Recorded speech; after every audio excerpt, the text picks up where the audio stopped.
Welcome to Newport Market, a once struggling traditional market that received a £12 million refurbishment in 2022 and has since revamped itself into a food mecca.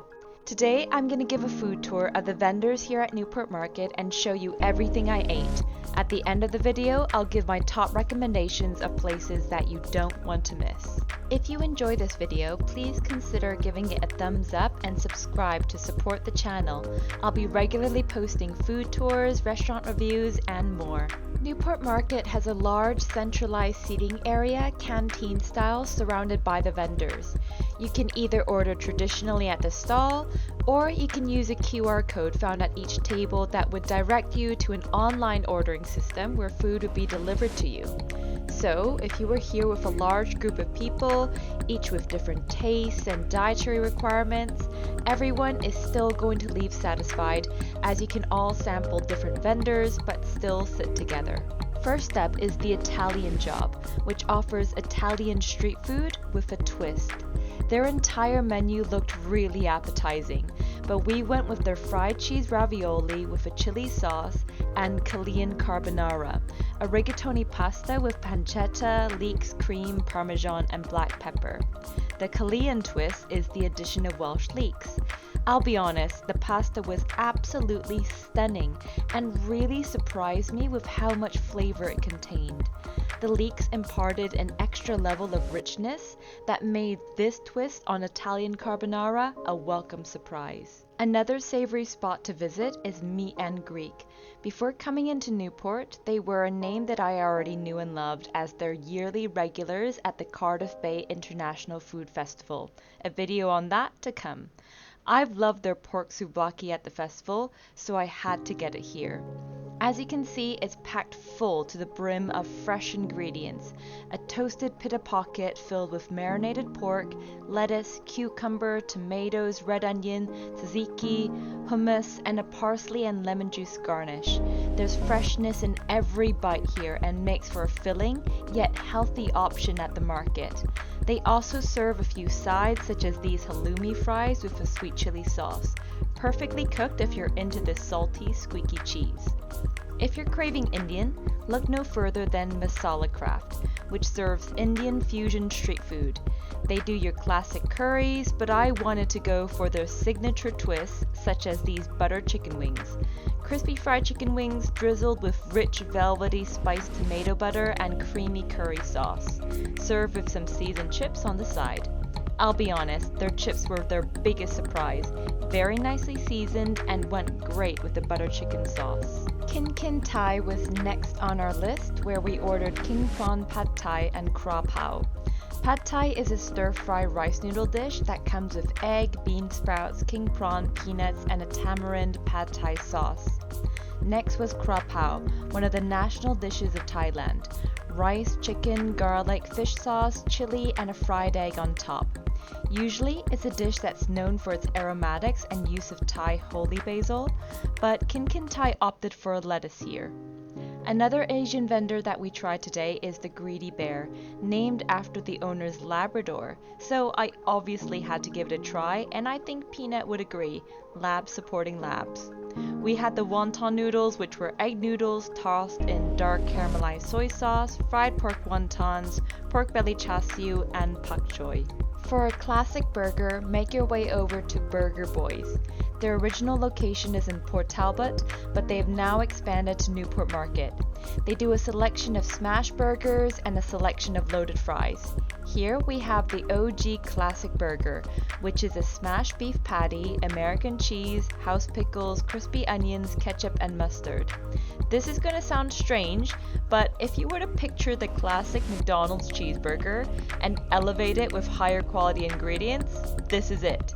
It's got the classic addictive taste of the McDonald's cheeseburger, but better. We also have their barbecue crispy chicken fries, really cooked well and well-seasoned fries that I really enjoyed. If you're into pizza, Flour and Ash serve handmade sourdough pizzas cooked in a wood-fired oven. The menu has a lot of interesting options, including a create your own. We opted for the ox cheek and red wine ragu pizza, which had a bechamel base, aged parmesan, and a bit of basil. The ox cheek here was super rich and cooked beautifully. Finally, I want to show you the star of the show, Haus Mex. Come here for their birria tacos and you won't regret it. Birria is a Mexican stew made from usually goat or beef. The meat is marinated in vinegar, chilies, garlic, herbs, and a complex combination of spices such as cumin, bay leaves, and thyme. Since then, an absolute genius of a man named Guadalupe Zarata set up a taco stand in Tijuana using beef birria meat with a dipping consomme from the stew. As you can imagine, this rocked the food world, and you may have seen it go absolutely viral on places like Instagram and TikTok. I'm from California, so I love my birria tacos, and I'm so happy they made it over to the UK. I have to say that the ladies here at Haus Mex do an awesome job. The beef is full of incredible flavor as it should be. It's not too spicy, but there is a decent amount of kick from the chilies. Don't miss out on the consomme for dipping. You'll make a mess of yourself by the end of it, but trust me when I say it's worth it. Birria tacos are not just an Instagram food fad, there's good reason for their popularity.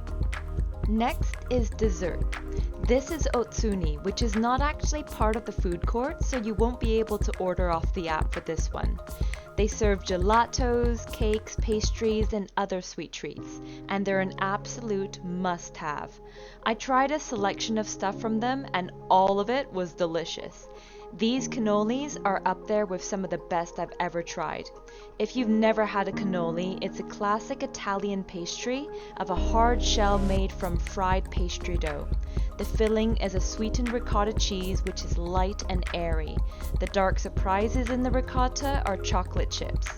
This is a must-try, as sweetened ricotta is a perfect lower-calorie alternative to heavy cream in desserts. This is a Kinder Bueno eclair, which was absolutely massive. Not too sweet, and the pastry was perfectly fluffy. Now we also tried the custard slice, a classic dessert of puff pastry, custard filling, and an icing sugar frosting layer on top. Despite the sugary top, it also wasn't too sweet and all perfectly balanced. You can tell the quality of a pastry shop when they don't overly rely on sugar as the primary flavor, but instead showcase mastery of delicate flavors such as vanilla, custard, and ricotta. Another place for desserts is the Cheesecake Guy, which does more than just cheesecakes. Their cheesecake jars come in many different flavors. Here we have white chocolate cheesecake jar with alternating layers of biscuit base and a rich, indulgent cheesecake. They also sell cookie dough jars, which I might try next time, but when I saw this on the menu, I just had to get it. Warm finger dipping donuts. Sugared donuts with white chocolate and fresh strawberries. Served nice and warm with melted white chocolate all over. You'll feel ashamed after eating it, but the shame is definitely worth it. We didn't manage to eat everything at the market today, just due to hitting the food wall. Shout out to other stalls such as Who Cult Donuts, the Rogue Welsh Cake Company, Ya La Coma, which is a Mediterranean bakery, the Pancake Man, and Seven Lucky Gauze, which is another Asian vendor at the food court. You really are spoiled for choice here, and you'll most likely find something you'll absolutely love. So, for my top recommendation if you're limited during your visit, get the birria tacos from Haus Mex before moving your way over to Ostuni for dessert.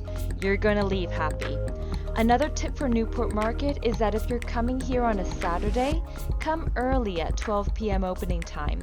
It does get packed, and because the tables are walk-in, you might find it hard to find a space. Due to the sheer size, the turnover is probably high, but be prepared to wait for a table here. It's a popular location, and for good reason. Thanks for watching, and if you like this video, please give it a thumbs up and consider subscribing to my channel. I have more food that I can't wait to show you. Until next time.